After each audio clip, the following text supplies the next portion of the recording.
It's these truckers, it's these small mom and pop companies who get it done every single day. Everything in front of us, everything that you use on a daily basis is brought to you by these good people who are the last line of the supply chain.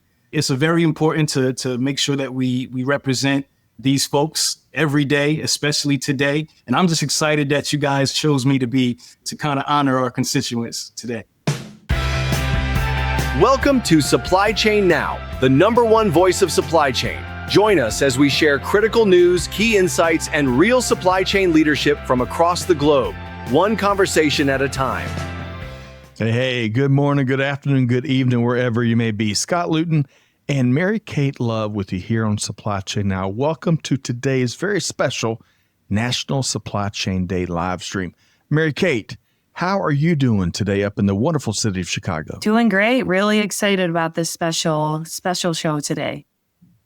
We are too. I am too. One of my favorite days of the whole year, folks. It's National Supply Chain Day. And I got to tell you, Mary Kate is really humble.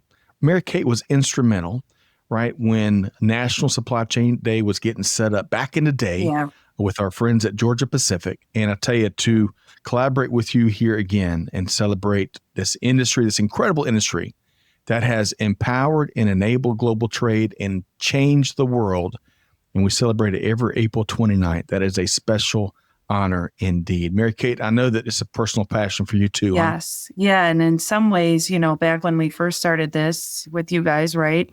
That seems so long ago from a supply chain perspective, how much supply chain has changed since 2020, No doubt. No doubt. It's I tell you, we're moving the velocity. We talk about it all the time, the velocity that global supply chain, global business moves at these days. Yep.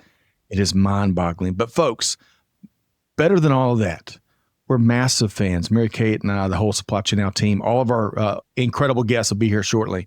Big fans of especially celebrating the people that make it all happen. Yes, even in this golden age of supply chain tech, we want to say heartily to every single professional out there that helps to engineer, source, make, fix, move, deliver, return, and all the many points in between. Thank you, thank you, thank you, thank you. So over the next hour, we're going to be diving into a wide variety of topics related to end-to-end global supply chain, including some home run guests. Mary Kate, should be a great show here today. Huh? Yep. And super excited. We have people from all different walks of supply chain, which is always really cool to see. It's cool to see, and it's so critical. Yeah. It is so critical because there's something for everybody in global supply chain. And better yet, we need you. Yeah. We need you, whether you're right brain, left brain, whatever your passions are. We need you. 2 quick reminders before we get started here. First off, hey, let us know what you think. Share your comments throughout this very live discussion. And secondly, if you enjoyed this special show here today as we honor and celebrate National Supply Chain Day, be sure to share it with your friend or your network. They'll be glad you did. So in your words, what is the mission of National Supply Chain Day? What's our why here? Yeah, I think the biggest thing that you highlighted already too, Scott, is you and I love celebrating the people of supply chain today because, all year long, we see the headlines. We talk about shipment delays, tariffs lately, right? And today is really a celebration of the people that have to work through all of these things all year long. So, everything from getting your morning coffee in your hand, maybe every day for some people, to something as critical as medical supplies. I think it's important that we step back today and we think about the people behind all the headlines, right? So that's really what we're going to be talking about today. And I think every year on National Supply Chain Day. Well said. That context is so important. We know that for some of us here, we get to unplug for an hour and really enjoy each other's company and enjoy this incredible industry, while other folks are out there making it happen. They're solving problems or getting through this really challenging landscape. And you know what? Even more important, while we call time out and celebrate this incredible profession and Mary Kate with purpose. Yeah. Now, I want to add to your response and from all the conversations we've had and our team and all, amplifying our industry and enabling others to do the same, which helps to generate awareness and understanding, interest, inbound talent, right? Entrepreneurship, innovation, new answers to old and new problems, and all of that rolls up into helping to transform how global supply chain happens. And Mary Kate, that is good news to me. How about you? Yeah, definitely. And I love the highlight on talent because today is maybe a little bit of a recruitment day too, right? We want to recruit the best and the brightest to supply chain too.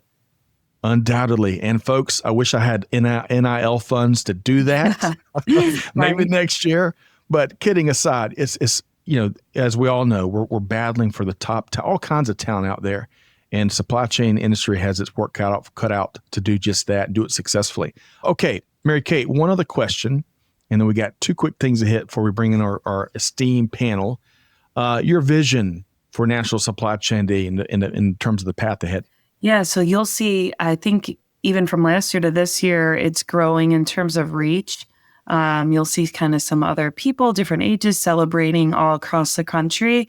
And Scott and I have always wanted to see people celebrating National Supply Chain Day in their own way, connected to us, tuning in with us, sharing what they're doing, seeing us as a hub where they can send in, hey, this really cool thing happened with a team member involving supply chain.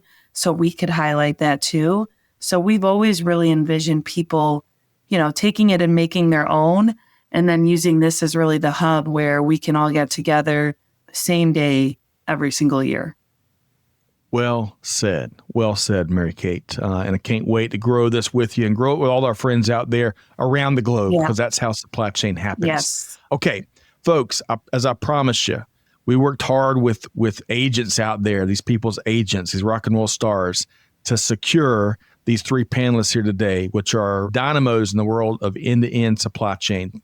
They are Rahmel Wattley, who hosts the Truck and Hustle podcast, Vic D'Arcy, host of the All Things Circular podcast, and Dr. Stephanie Thomas, a dynamo professor at the top-ranked University of Arkansas. All right, so our first guest here for our special National Supply Chain Day live stream 2025, we're dialing in on the critical world of transportation. So Rahmel Wattley is founder of Truck and Hustle, the fastest growing network for transportation and logistics professionals. Podcasts, videos, blogs, social media, Freight Fest, in-person market visits, you name it. I want to welcome in this dynamo, Rahmel Wattley, but as we do, we're going to share a special message from our friends at the University of Texas at Dallas. From the University of Texas at Dallas, Happy National Supply Chain Day! I love that. Rahmel. Hey, how about them comments, huh? That makes me smile, man. I love that. That's amazing. Well, I'll tell you what makes me smile is following you and seeing the conversations you're having and how you're uplifting the profession, the craft of transportation and logistics. So great to have you here. So we're going to start with this. When it comes to the backbone of global supply chain being transportation and logistics, what should more folks know, Rahmel? So first, I just want to say thank you for having me on the show. I'm so happy to celebrate National Supply Chain Day with you guys.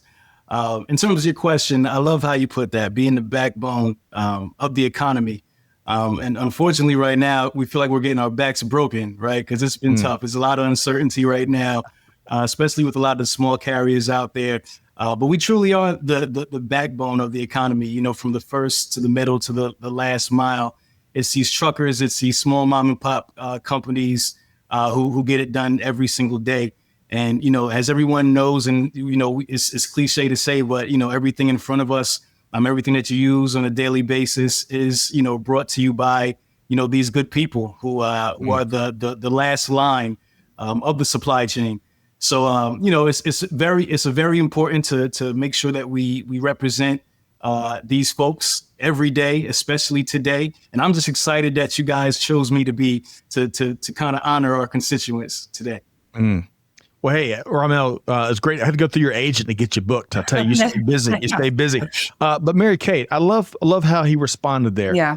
Good people. First off, the overwhelming majority of products, I think somewhere between 70-80%, that are transported by our professional truck drivers. We cannot lose sight of that. Yep. And number two, the good people that make supply chain happen every day. Your quick response, Mary Kate. Yeah, I think to your question that you posed earlier, Scott, too, just something that is invisible at a high level is sometimes the people, right? The people that are connecting supply chain. And so I think the three of us are all on the same page there, really wanting to, and Rahmel, you use the word honor too, which I love, honoring the people of supply chain. Yeah, no doubt. No doubt. Okay. So we need to have you back for 3 hours, Rahmel, because we're not going to have enough in 10 minutes. But at a high level, what's one or two of the biggest innovative trends impacting the transportation and logistics space?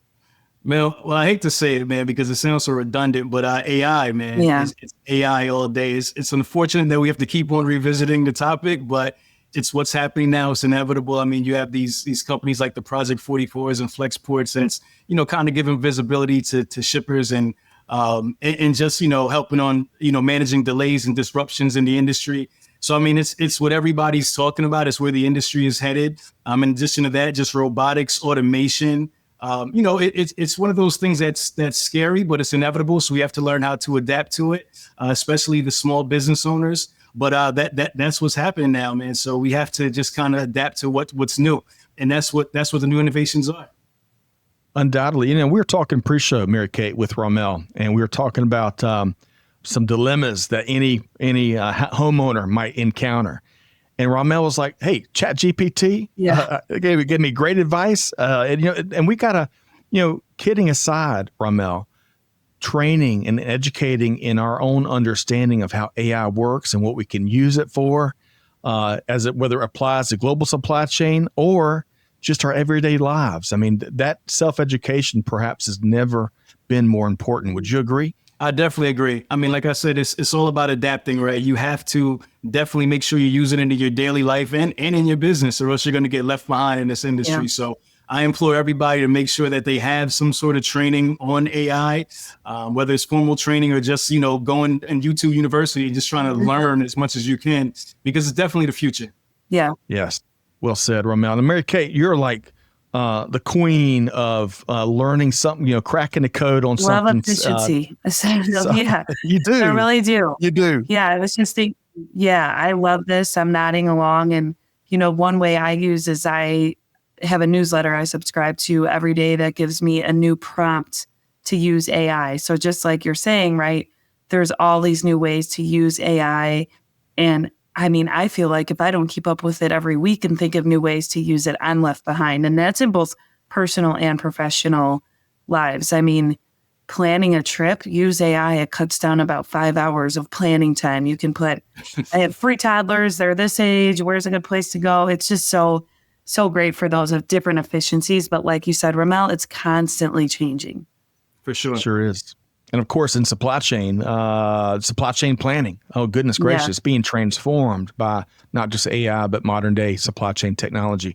Mary Kate, you've got a $1 billion question to pose to Rahmel, I think. Yes, $1 billion question. So we wanted to kind of bring this back to something high level, or maybe even you have an anecdotal story, but one thing you're grateful for within supply chain. Man, I've been in this industry for a long time. I've been in the industry for 20 years. I've done everything from, getting a CDL. I learned I wasn't a driver, so I quickly, got out of that. But I've worked for small mom and pop businesses. I worked for Ryder for about 7 years, which is, everybody knows Ryder. And I'm an entrepreneur as well. And I think through all of that, man, I'm just grateful for the people that I've met throughout my tenure in the industry. It's just a lot of great people, and I've built a lot of amazing relationships. So I'd have to say the people is what I'm the most grateful for, because at the end of the day, that's what's most important, is the people. So I'm grateful for my friends and just the network I've built in this industry. I love it. I love it too. Relationships, it's amazing. Relationships should be one of the newest renewable energies that we should be researching, because it really powers not just global supply chain, but in our communities and across industry. I love that response, Rahmel. All right. So truck and hustle, you were just talking about your whole journey. I'll tell you, and I really wish I could be a truck driver. I don't think I've got the skill set. And these days they're technologists, many truck drivers. I'll tell you what, but tell us what Truck and Hustle is all about and how folks can track down and connect with the one and only Rahmel Wattley. Yeah, for sure. So either Google Truck and Hustle, TRUCKN, the letter N, Hustle. Go to our website, truckandhustle.com. And ultimately, man, we're here to just empower small business owners in transportation and logistics.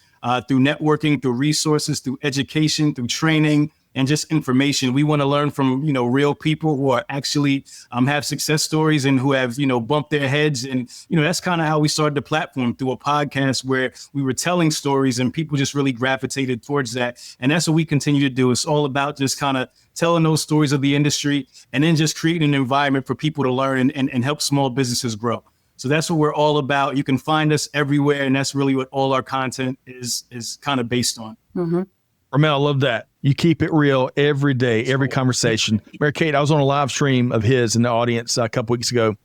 And Rahmel, there was probably 2,000 people from across your social channels tuned in, commenting, just eating up the conversation you were having. So folks, we're dropping the links where you can learn more about Truck and Hustle here. You can connect with Rahmel on LinkedIn. We encourage you to do that. And Rahmel Wattley, we look forward to collaborating again with you soon. Thanks for being here. Thank you, Mary Kate. Thank you, Scott. Thanks so much. I'll see you soon. All right, Mary Kate. Rahmel delivered here today as we knew he would. And we got two more outstanding guests. So stick around for the rest of the show here. Mary Kate, I'll tell you, Rahmel sat at the bar. We got two folks that are going to be doing cartwheels over it. Are you ready for our second guest? I'm ready. All right, our second guest, Mary Kate, is going to be shining a big old light into a world that many people are unfamiliar with: reverse logistics and returns management. Now, Vic D'Arcy is a circular economy strategist, business advisor, founder, keynote speaker, and much, much more. She's also host of the All Things Circular podcast that you can find wherever you get your podcast from. So I want to welcome in Vic D'Arcy. But as we do, we're going to share a special message from our friends at California State University, Long Beach. Happy National Supply Chain Day from Cal State Long Beach.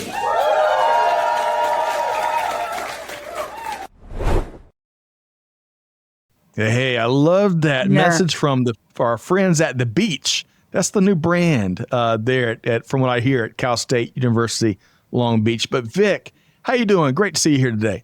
Hi, thanks for having me, Mary Kate. Thanks for having me, Scott. This is my first National Supply Chain Day. I kind of say I'm delighted I got the beach, right? Because I live in Manchester. It generally rains, so it's wonderful. And what a great opener. So thank you very much. Oh, you bet. I tell you, the energy in those just first two clips, we need to hook it up to the power grid, and it can drive cities here and there. But Vic, wonderful to have you here on National Supply Chain Day. And let's start with this. That reverse logistics world in a nutshell, again, it deserves its own multi-hour conversation, but tell us about what folks should understand about the reverse logistics world.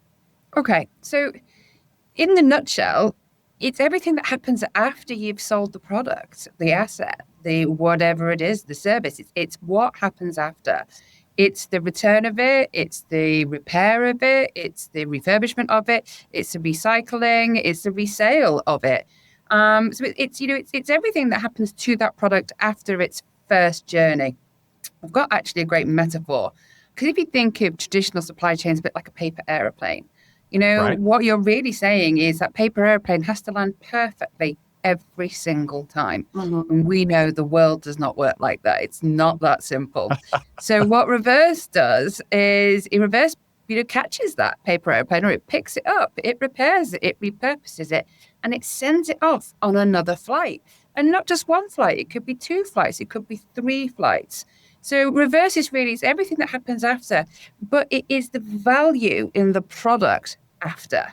Because there are these huge misconceptions that, returns is scrap, returns is a cost. And actually, it's far from the truth. The reverse engine is value recovery. There is value in the repairing, the refurbing, the recycling, the reusing, the reselling. And we have to I really want to help educate people out of that mindset that they think reverse is about fixing mistakes. It's not, it's a profit center. That's what reverse is. Vic. Brilliant. Yeah. As you explain that, and as you're looking to change those mindsets, which is really an important mission that we all need to be on, it reminds me of the re-economy, which is blowing up left and right? Remanufactured, repaired, reused. I mean, it's in demand, and we're seeing that in data after data. Mary Kate, respond to what I'll tell you, Vic put all of that in pretty an effective nutshell, huh? Yeah, I think that's genius to look at reverse as a profit center, right? That's a totally different mindset on it. And, my mind as you're talking goes to me as a consumer, right? And I'm automatically thinking about, the returns I do regrettably on a weekly basis, probably, right? But also just thinking about, thinking about some of these other companies like Newly that has started where their whole business is basically on you renting clothes and returning it and then turning it around for profit, right? And I think that's genius. And that's the way that a lot of people are going instead of, for a lot of different reasons, right? Purchasing clothes every month, but they're certainly seeing, right, reverse as a whole business too. So I think that's such a really smart way to look at it. It's a really interesting one you pick up there, Mary Kate, actually, because do you know that in the United States, 85% of clothing ends up either in landfill or incinerators? Wow. 85%. That's crazy. Right. So, but then let's look at some brands that are doing really good in this space. So Patagonia is a great example. They've got two programs. The first one's called Worn Wear. And it's where you would take, an item that you would sell on Vinted or, another platform, which is, it's still wearable, it's still usable, it's ready for that second owner. And they take that product back in and they give you an up to 25% voucher off a new purchase, right? Really smart, because that's brand loyalty. You're bringing that customer in and they're going to spend 75% on the new item, but they may buy two. But here's the really, really smart one. They've got one underneath that, which is called Recrafted. Now, Recrafted is where they take those items that actually can't be reworn, as a whole product, and they create new products out of them. They create new items out of them. They're almost bespoke, but they're reused, and that's stop products going into landfill. Bravo, Patagonia, right? We really need to start thinking about this. Vic, love that. And I'm going to give you another factoid of why we've got to very intentionally wrap our heads around how to do reverse and returns management better and inject more circularity into our business model. Check this out.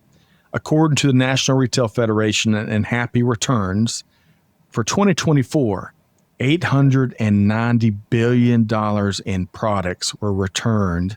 And that's just for U.S. retailers alone, $890 billion. Wow. And that represents about 17% of total sales. Wow. So Vic, that begs the question. We need more Patagonias, to your example, but how can we, and why should we, and how can we inject more circularity thinking and doing into global supply chain?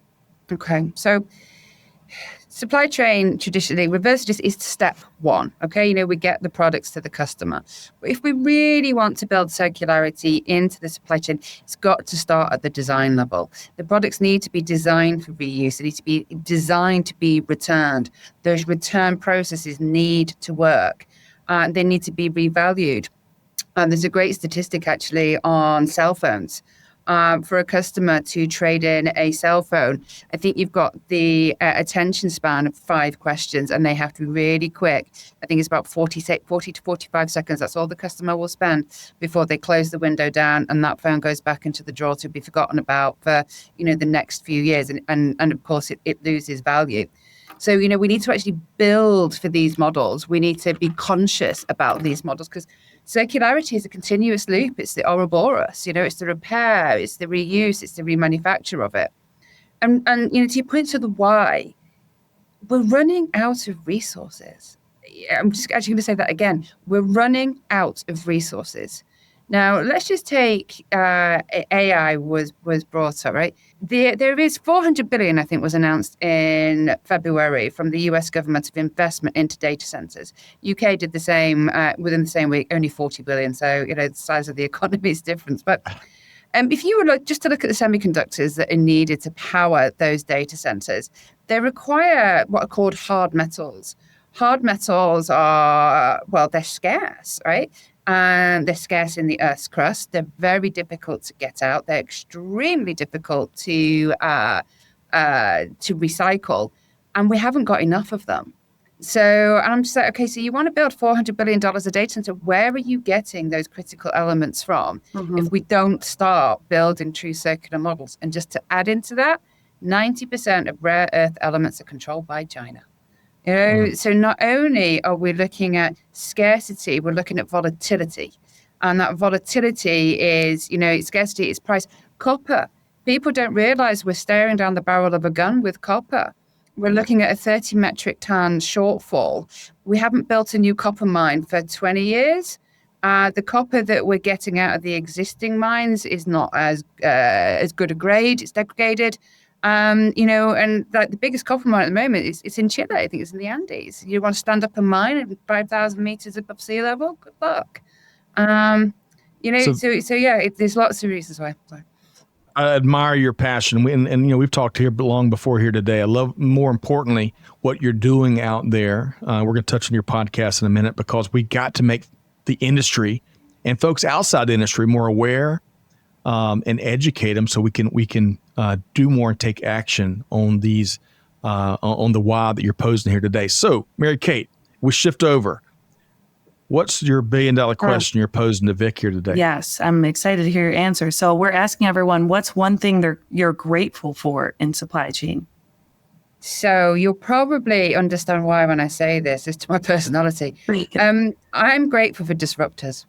I'm grateful for the brave, the people that stick their neck on the line, the people that say, hang on a minute, the people that challenge the status quo, the people that look introspectively at themselves, maybe look at their children and go, actually, no, we have to stop these behaviors for the good of the collective. It may not seem like the easy choice of the business, although there are absolute paths to, making reverse and making the circular side of business profitable. It may not be the easy choice, though, and it's those people that stick their hands up and say, no, we're going to walk forward with purpose. Yes. Oh, Vic. Mary Kate, that's almost poetic. Yeah, that was and a great gauntlet to throw down here today. And I captured some of that. I'm going to go back and have to review the tape, but the disruptors, the brave, those that challenge the status quo. Yeah. Folks, if you're outside of supply chain right now, but that appeals to you, jump on board. We need you. Mary Kate, your quick reaction to what Vic is grateful for. Yeah, I think the disruptors feel the pressure of everything, Vic, you just said. They're the ones that are looking ahead. So they see this, our resources are dwindling fast, right? So disruptors see ahead and they're able to kind of beat everyone else to the punch, right? And they help to find there is a better way. That's the good news, folks. Yeah. There's a better way to address everything that Vic has shared here today. There is a better way, but to your point, Mary Kate, what I heard you say is we got to find more disruptors that want to kind of push aside how things have always been done, because that's not what's going to help us address those challenges Vic has shared. Vic, we want to make sure, again, we need a couple more hours for each of our outstanding guests here today, but the good news is also folks can learn a lot more on your podcast, All Things Circular. So tell us what your primary mission is there and how folks can connect with you. Okay, so yes, I'm co-host of the All Things Circular with my esteemed colleague, Mr. Rich Bulger, who is very well known in the supply chain and reverse logistics world. What we're about we're about taking the whole circular economy and busting myths. It's not just about the theory, it's about examining what's really happening. We want to break down the circular economy into real world stories, but also make it actionable. And that's the good and the bad. We don't want it to be sycophantic. We want to come in and have tough conversations to really begin to challenge the way that linear economies are working. We have guests which are leaders from sustainability, from logistics, from commercial officers to finance people across all sorts of industries. We talk about their success stories and their setbacks. So I think it's the first real one of its kind that I know of, where we are taking the viewpoint to say, okay, how can we help people action something? How can we inspire somebody to be the disruptor, to put their hand up and go, actually, I think my business could benefit from that. I'm going to put it forward.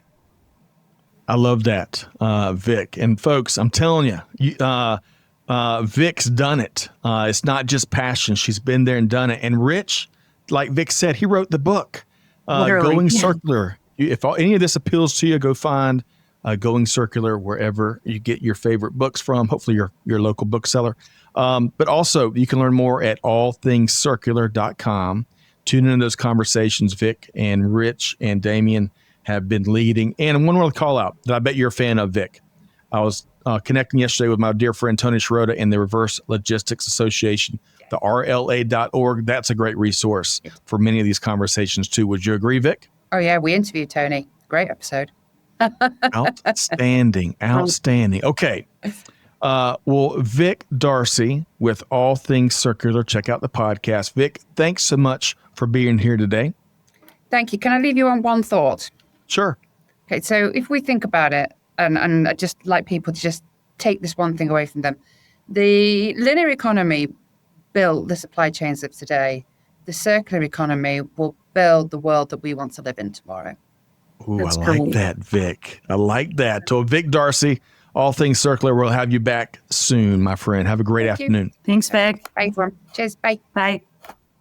Oh, Mary Kate, I tell you what, between Rahmel and Vic, yeah, wow. I'm telling you, if you're kind of bogged down in the challenges and the pain and the pressure of where we are here today on April 29th, 2025, you got to tune in to folks like Rahmel and Vic and this next speaker, Stephanie, because it'll uplift your spirits and help you know better times are ahead our industry changes. Mary Kate, would you agree with that? Yeah, and totally. And reminder, I'm on maternity leave, so my head's been bogged down in a different way. And this has just been a really good way, a reminder of all the things that are happening in supply chain and the future of supply chain. So it's been such a great discussion so far.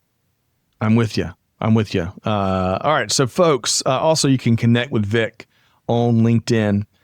So we encourage you to do that. Mary Kate, we have got an outstanding third guest here today. Are you ready to join? Yes.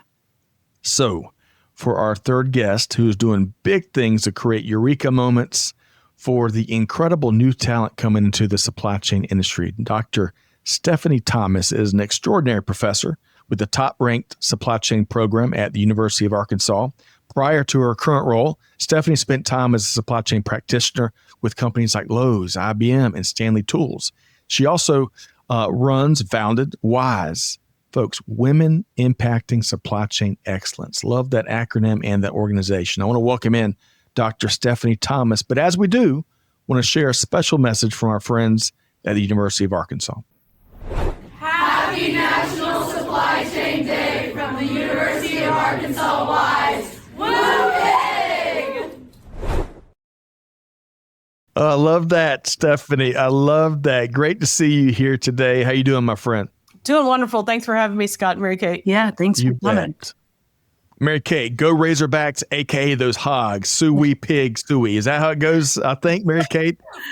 Woo pig suey. I was going to say that. I don't know. Woo pig suey. I'm getting it right. We'll have a tutorial later for that. Yeah. Well, great to have you back. Hey, Stephanie, really quick. You meet with the movers and shakers across global supply chain all the time. How great was it to hear from Rahmel and Vic earlier? Did you catch any of that? Oh, I loved it. And I'm having a little bit of an inferiority complex because all of y'all are in the podcast space. Oh, stop. And I am not. I just drone on to undergrads and try to tell them that supply chain is You're cool, basically hosting a podcast every day in a classroom. That's right. A very I need important. because I think y'all got better voices for this than I do. Not at all. A very consequential podcast at that, Mary Kate. But hey, Dr. Rod Thomas, Dr. Stephanie Thomas, y'all both joined us on a podcast not too long ago. We'll have to drop the link. And your daughter, Catherine Thomas, is doing great things already in global supply chain. So what a household here. So I want to ask you this, Stephanie. A couple of things from your perspective that hiring managers got to keep in mind with engaging with what we call the now generation. I could speak for like 3 hours on this, but a couple of things that I think are really valuable for companies to think about are a lot of the now generation really want to make an impact. So they want to do things that they feel like are meaningful. And so they're going to ask why. a lot. And that I feel like is different than maybe some previous generations where we kind of were told kind of what to do and then went off and executed. They're wanting to know that there's a purpose behind what they do. I know a lot of organizations feel challenged, just like everybody has since the beginning of time. Each generation kind of has their own nuances. But one of the best practices that I think really strong companies that are having great success do is lean into reverse mentoring, where they will pair, whether it's an intern or an entry-level employee with someone more senior, and they have very open conversations about the perspective. So one of the things that I think a lot of companies are kind of trying to figure out is what a work schedule looks like. Is it fully in office? Is it hybrid? Is it work from home? What all those different options are. And I've heard a lot of people say, we know all the young generation wants to work from home. They don't. Right. A lot of them want to be in the office and they want to make those connections and they want to feel like they have a sense of community at the place that they work. So make sure that you're really checking in and seeing, like, are we offering now we all like a little flexibility. Right. That's nice. But I can talk about students that I know really well that have had fully remote internships. And they just talked about, they're like, okay, I did it and got some experience, Right. but I know for myself, that is not how I want to start a career. Yeah.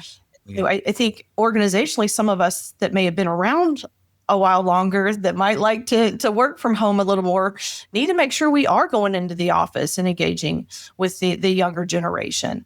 I know a lot of these students, as they're coming out, they like some type of career roadmap.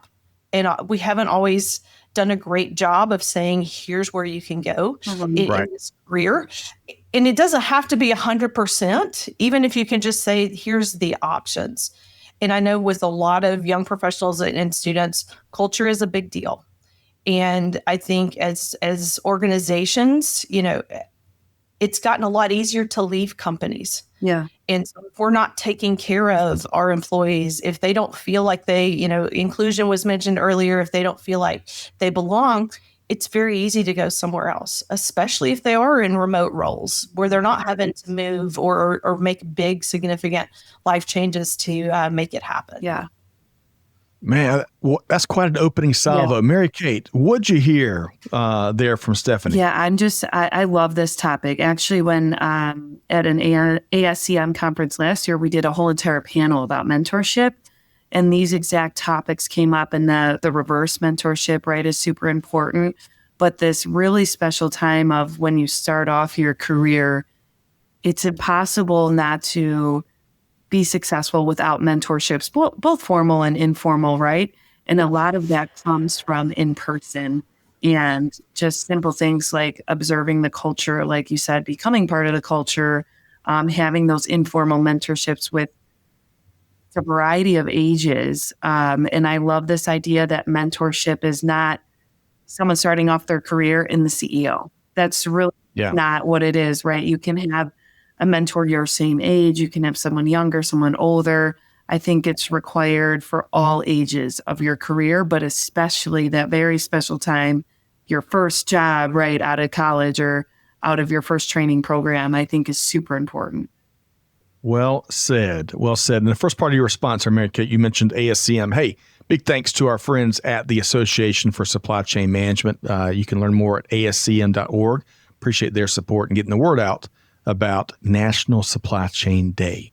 Okay, Stephanie, this is going to be, I bet you could speak for hours about this next question I'm going to pose to you, but what excites you the most about the future of global supply chain, especially based on all your hourly interactions with students? Your thoughts there, Stephanie? So personally and professionally as a professor, I love the fact that I can say I'm in supply chain management and people don't give me a blank stare anymore as much. I'm not saying there's not some of that, but for a long time, nobody knew what supply chain management was. And so, COVID helped and a lot of other things that have been going on in the world, while there are challenges that as supply chain professionals, we have to figure out and deal with, they have increased awareness. And through that increased awareness, supply chain as a career and the different opportunities is more top of mind than it's ever been for students.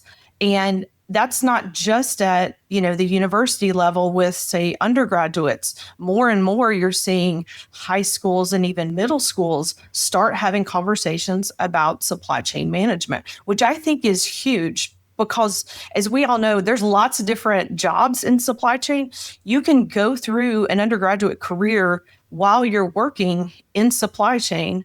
So you're working it, learning it, and developing skills, paying for it, and then still getting the degree on top of it. It doesn't have to be an either or you don't have to just find a job that maybe not giving you skills that are furthering your development. And, it's so fun to see the excitement and the enthusiasm of these kids when that light bulb goes off and they're like, wow, this is cool. I can make an impact. I can contribute to the success of an organization. I can help solve big problems.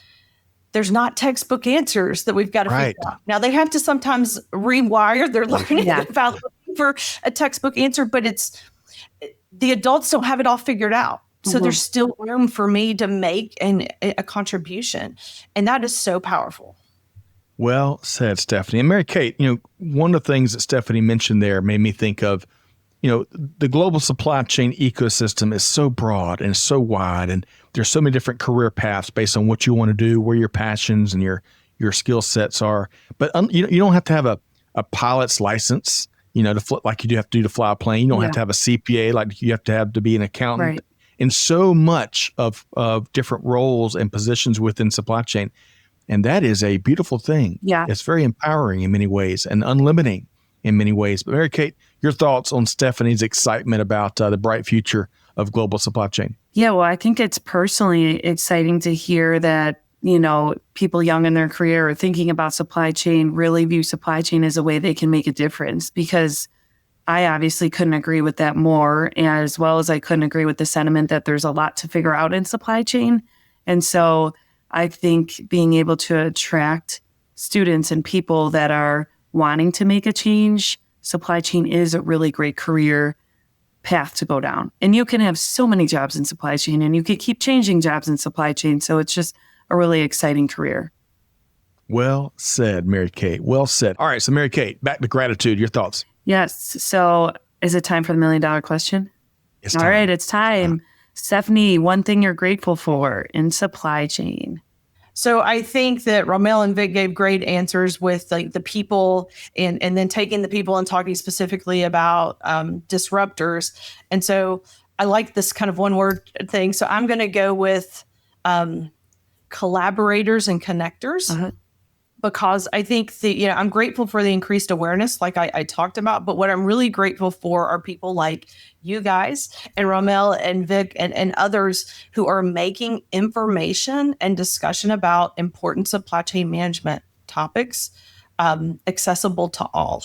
Yeah. Because I think there's, a lot, not everybody studied this, or not everybody knows what's going on, or their organization may be at different stages. And so having access to powerful resources can be huge for an individual in their career, as well as the decisions that they make within, an organization. And so thank you to all those. And I'll also put a special shout out to, I'm grateful for all my professor colleague friends all over that are continuing to turn those light bulbs on, as you said, Scott, with students all across, not only just the U.S., but across the world. Yep. Hey, that's you and me and probably Mary Kate both. I tell you, it's got to be really neat to have you or Dr. Rod Thomas as a professor. Y'all strike me as some of my favorite professors that had done it when I was in school at South Carolina. And Dan Barry comes to mind. I don't think Dan's with us any longer, but great to have y'all doing what you do. And Mary Kate, how difficult it is for our friends in academia to keep up with just how fast industry is transforming itself.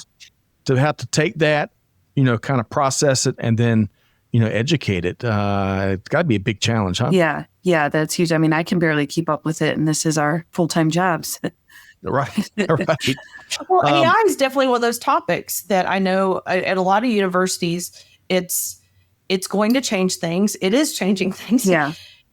What is the right way to use it to educate so that students are ready, but also that they're using it in responsible ways. Yeah. And there's a huge kind of balance there that everybody's trying to figure out what's the right way to do it. But we also appreciate industry partners that come in and make sure as faculty we remain relevant by spending time in the classroom or sponsoring projects or speaking at a student organization. So my plug would be, if you're out there and near a university somewhere that has a supply chain class or program, reach out and see if you can engage some way. That's a great idea. That's right. Great idea. And clearly you are cracking the code, because according to Gartner, you're still the number one ranked supply chain undergraduate program across the U.S. And there's some stiff competition as we've seen programs really explode and invest in themselves in recent years.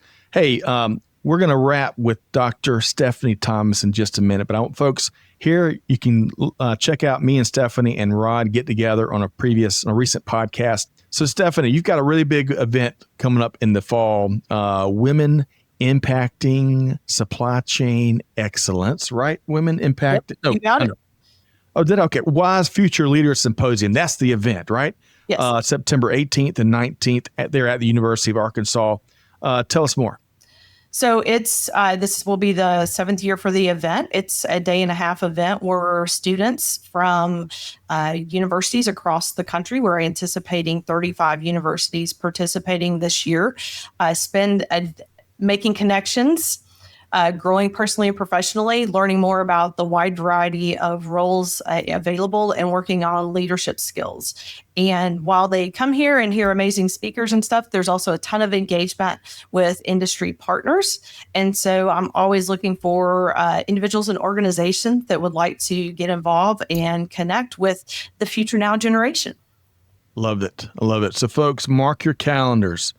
September 18th and 19th there at University of Arkansas, 35 universities. If you want to get in touch with and conversate and network with the top talent that's oftentimes already in industry because they're doing internships and whatnot, but certainly coming in, mark your calendar and be there. And as Stephanie mentioned, she welcomes anyone to be a part. So, and better yet, we've got to make it really easy, Mary Kate and Stephanie. There's a link right there to learning more about WISE, and you can also connect with Stephanie right there on LinkedIn. We try the one-click challenge is what we're after, Stephanie and Mary Kate. The one-click challenge, make it really easy for folks. Big thanks, Dr. Stephanie Thomas with the University of Arkansas and with WISE. So great to have you here, Stephanie. Thank you for having me. It's been a pleasure. Yep. Thanks, Stephanie. Have a great National Supply Chain Day, and see you soon, my friend. You both as well. Thanks. All right, Mary Kate, just too much to get to here today. Too much to get to. We were calling out some folks like University of Wisconsin, ASCM, and RLA. All have been great supporters of National Supply Chain Day. One more, folks, Manifest. If you hadn't been out in the Manifest yet, I think it was the 4th conference this year, earlier in Vegas, this past late January, early February. Great work they're doing there, and really appreciate the support Manifest has been giving National Supply Chain Day too. Yeah. Rahmel, Vic, and Stephanie. I'll tell you, one heck of a trio of dynamos. But Mary Kate, it's takeaway time. What's a couple of your favorite takeaways from our trio of guests here today? Yeah, number one is I've been thinking about how there's this underlying theme about creating your network of people in supply chain. And so we've talked about people in supply chain this whole segment, every National Supply Chain Day. But I think creating a network of people or having those people, someone brought up the word trust, people that you trust in supply chain is a bit old school, but it's never going to go away, right? We're talking about going in office to create connections. We're talking about having good partners in supply chain. So that network that you create for both yourself and the organization you're working with, I don't ever see that being replaced by any technology ever. So that's always going to be important. Love that. I love that. There's so many there. I mean, from Rahmel referencing the good people that make supply chain happen, right? That conjures up in my brain. Like, you ever heard people talk about the pillar of salt when they're talking about really good people? Yeah. We find so much of that across global supply chain. Of course, Vic talking about the celebrating the disruptors and the brave, as she put it, here on National Supply Chain Day. And of course, Stephanie, who wouldn't want to be in one of Stephanie's classes, not only for what you're, yes, what you learn, but we all need to wear shades because the future of supply chain, despite the challenges that's inherent in the industry, it's what we all sign up for. It is very bright and it's amazing, the transformation. It's probably going to be a lot harder and more challenging to meet that dead on as technology continues to get more and more capable. Would you agree, Mary Kate? Yeah, I totally agree. I mean, I think that's a question that hasn't even fully been defined on how to do it, right? Excellent point. Excellent point. We've got one more video, folks. One more video, and we love seeing these members of the now generation celebrating National Supply Chain Day. Oftentimes, it's the career they're going to go ahead and do big things in if they aren't already. All right, so Mary Kate, this is a special one for you. It is from our friends here at the University of Illinois, home of the Fighting Illini. You're an alumnus there, so let's play this video. Happy National Supply Chain Day from the University of Illinois.